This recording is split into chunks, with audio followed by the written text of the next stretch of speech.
Le soleil se levait chaque matin sur le petit village, teintant les toits de chaume d'une lumière dorée, tandis que les coqs annonçaient un nouveau jour. Dans une maison modeste mais animée vivaient deux sœurs, Amina et Jessica. Elles partageaient le même sang, mais pas le même destin. Amina, l'aînée, avait appris très tôt la rudesse de la vie. À l'aube, alors que le reste du village dormait encore, elle sortait de la maison en silence, portant sur sa tête une jarre vide, plus lourde qu'elle-même. Ses pas s'enfonçaient dans la poussière du chemin. Chaque goutte d'eau qu'elle rapportait devenait un trésor pour sa famille. Ses journées se passaient au marché, parmi les cris des vendeurs, la chaleur accablante et l'odeur des fruits de mûr. Elle vendait des oranges, parfois des bananes, toujours avec patience et sourire, même quand ses jambes tremblèrent de fatigue. Jessica, la cadette, grandissait dans un monde bien différent. Leur mère la chérissait d'une tendresse exagérée. Elle passait ses journées assise sur la véranda, ses cheveux soigneusement tressés, ses vêtements propres et parfumés. Elle ne connaissait ni la douleur des seaux lourds, ni l'humiliation des clients qui marchandèrent sans pitié, ni la sueur qui collait au dos sous le soleil. Leur mère la traitait comme une princesse fragile, convaincue qu'elle méritait un avenir prestigieux. Amina, va au marché, Jessica doit se reposer. Amina, lave ses habits. Ta petite sœur doit préserver ses mains. Ces phrases revenaient comme un refrain jour après jour. Amina obéissait sans discuter, le cœur serré, mais la bouche close. Elle croyait encore que la bonté et le travail acharné finiraient par être récompensés. Mais dans ces nuits les plus sombres, elle se demandait « Pourquoi l'amour de maman m'échappe-t-il ? Qu'ai-je fait pour mériter ce silence affectif ?» Ainsi naquit la blessure. Petite, invisible, mais profonde. Une blessure qui, sans le savoir, allait nourrir la tragédie à venir. Bienvenue sur la chaîne. Avant de commencer, pensez à vous abonner et à activer la cloche de notification pour ne rien manquer. Chaque abonnement, chaque like et chaque commentaire est un vrai encouragement et me motive à continuer à partager encore plus de belles histoires avec vous. Les saisons passèrent. Amina, de fillette laborieuse, devint une jeune femme. Sa beauté n'était pas celle des princesses entretenues, mais celle forgée par l'effort. Un regard franc, une peau dorée par le soleil, une silhouette robuste et gracieuse. Ses gestes, bien que simples, portaient une élégance naturelle. Au marché, entre les étals de fruits, elle attira l'attention d'un homme venu de la ville, David. C'était un jeune commerçant instruit, vêtu avec élégance, aux paroles mesurées. Contrairement à beaucoup, il ne vit pas en elle une simple marchande. Il remarqua sa patience, son sourire sincère malgré la fatigue, et surtout cette force silencieuse qui l'entourait. Les rencontres se multiplièrent. Chaque passage au marché devenait pour lui un prétexte à la voir. Bientôt, ses intentions furent claires. « Amina, tu as la beauté de la lumière du matin, mais c'est ton cœur qui m'attire le plus. Veux-tu devenir mon épouse ?» Ce fut comme un rêve. Le mariage fut célébré avec faste. Les tambours résonnaient, les danseurs tournaient au rythme des chants. Les femmes portaient leurs plus beaux pagnes. Amina, vêtue d'une robe blanche, avançait fièrement, son regard ému fixé sur David. Elle n'était plus la fille invisible de sa mère. Elle devenait l'épouse d'un homme respecté, admiré par tout le village.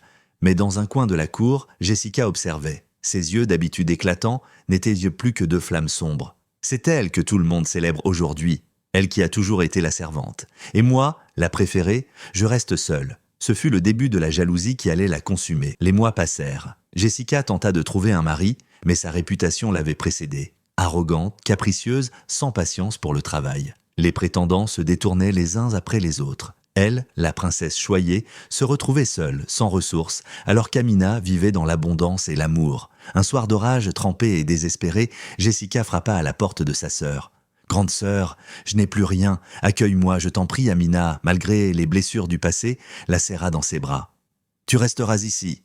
Tu es ma sœur et ma maison sera toujours la tienne. » David, bien que méfiant, accepta aussi. Mais dans l'ombre de sa gratitude, Jessica commença à nourrir un autre plan. Jessica vivait désormais dans la maison de sa sœur. Les premiers jours, elle se montra docile, presque humble, mais bientôt, son regard se posa de plus en plus souvent sur David. Elle l'observait lorsqu'il revenait du travail, fatigué mais digne. Elle remarquait ses gestes tendres envers Amina, la délicatesse avec laquelle il posait sa main sur son épaule, la façon dont il l'écoutait parler, comme si chaque mot avait du poids. La jalousie se transforma en désir. « Pourquoi elle ? Pourquoi pas moi ?» se répétait-elle sans cesse. Les petites provocations commencèrent. « David, cette chemise te va si bien. Tu es un homme que toute femme rêverait d'avoir. » Au début, David les ignora. Mais Jessica ne s'arrêta pas. Elle laissait traîner ses regards, choisissait ses vêtements avec soin, passait plus de temps près de lui qu'avec sa propre sœur. Une nuit, alors qu'Amina dormait profondément, Jessica descendit au salon. David lisait à la lueur d'une lampe. Elle s'assit près de lui, vêtu d'une robe légère laissant paraître ses épaules, le silence s'installa, lourd, oppressant. « Tu sais, David, » murmura-t-elle, « parfois je me demande si tu réalises la chance que tu as. Beaucoup d'hommes donneraient de leur vie pour avoir une femme comme moi. » David détourna le regard en troublé. Ce fut suffisant. Elle approcha sa main de la sienne. Il hésita, résista, puis céda. Leurs lèvres se touchèrent. Un instant de faiblesse, un instant de trahison. Le lien était brisé. Amina, dans sa chambre, dormait paisiblement, ignorant que son foyer venait d'être souillé. La relation secrète entre Jessica et David devint un poison moral. Mais bientôt, Jessica voulut plus. Elle ne voulait plus être l'ombre, la maîtresse cachée. Elle voulait la place d'Amina. Un jour de marché, elle s'éloigna discrètement dans une ruelle sombre. Là, un vieillard vendait des fioles au liquide suspect. Un poison invisible, mortel en quelques heures, mais indétectable. Jessica tendit quelques pièces et repartit avec sa fiole. Le soir, elle prit 3 oranges. Avec une aiguille, elle perça la peau et injecta le poison. Ses mains tremblaient, mais son cœur battait d'excitation. Puis elle alla voir sa sœur. « Tiens, grande sœur, je t'ai trouvé de magnifiques oranges, rien que pour toi. » Amina, touchée par ce geste inattendu, sourit. Elle pela le fruit, en goûta un quartier. Quelques minutes plus tard, elle se mit à tousser, à suffoquer. « David, je me sens mal. » David accourut, la prit dans ses bras. « Amina, reste avec moi, tiens bon. » Mais déjà, ses lèvres se bleuaient, ses yeux se voilaient. Dans un dernier souffle, elle murmura « Je t'aime !» Puis son corps s'affaissa. La maison résonna de cris. David pleura sur le sol, tenant sa femme inerte. Jessica, en retrait, posa une main sur sa bouche pour cacher son sourire. Les funérailles d'Amina furent bouleversantes. Tout le village pleura, mais le temps passa et Jessica sut manipuler la douleur de David. Peu à peu, elle gagna sa confiance, l'enferma dans son filet, jusqu'à devenir sa nouvelle épouse.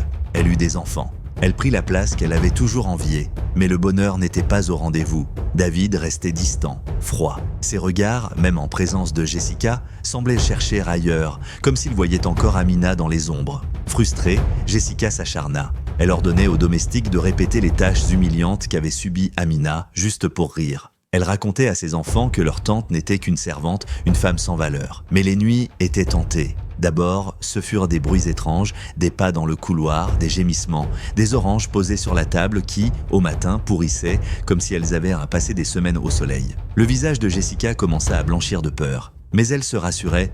Ce n'était qu'un hasard, rien qu'un hasard. Elle avait tort. Une nuit de pleine lune, le vent souffla étrangement fort sur le cimetière. Les feuilles se mirent à tourbillonner, la terre à trembler, puis, dans un silence brutal, le sol de la tombe d'Amina se fissura. Une main pâle jaillit de la terre, puis un corps entier se redressa, vêtu de lambeaux, le visage blafard mais les yeux brillants d'une lumière surnaturelle. C'était elle. Amina était revenue, pas en femme vivante, mais en spectre, en zombie vengeur. Ses pas lourds résonnaient comme des tambours de mort. Elle ne s'en prit ni à David, ni aux enfants. Elle n'avait qu'une cible, Jessica. Dès lors, la vie de Jessica devint un cauchemar. Chaque miroir reflétait le visage spectral de sa sœur. Chaque nuit, elle entendait des murmures. « Tu m'as volé ma vie, tu m'as volé mon amour ». Elle hurlait, courait, mais partout Amina la suivait. Jessica ne dormait plus. Ses yeux étaient cernés, ses cheveux en désordre. Elle parlait seule, se frappait la tête contre les murs, voyait du sang sur ses mains. Les villageois murmuraient « Elle est maudite !» L'esprit d'Amina la poursuit. Une nuit, dans sa chambre, Amina apparut devant elle, plus réelle que jamais, majestueuse et terrifiante. « Tu as pris ma vie, maintenant je prends la tienne. » Jessica, tremblante, tomba à genoux. « Pardon, grande sœur, je t'en supplie, je regrette, mais il était trop tard. » Amina tendit une main glaciale. Jessica poussa un cri atroce, ses yeux se voilèrent. Elle devint aveugle. Quelques jours plus tard, consumée par la folie, elle mourut seule, abandonnée de tous. David, libéré du fardeau, se reconstruisit. Il se remaria avec une femme sincère, mais jamais n'oublia le visage d'Amina. Merci d'avoir pris le temps de regarder cette vidéo. Si vous avez aimé le contenu, je vous invite à vous abonner à la chaîne pour ne rien manquer des prochaines histoires. Un petit like et un commentaire d'encouragement font toute la différence et me motivent à continuer à produire davantage. Votre soutien est ma plus grande force, alors n'hésitez pas à partager aussi autour de vous. Ensemble, on fait grandir cette communauté.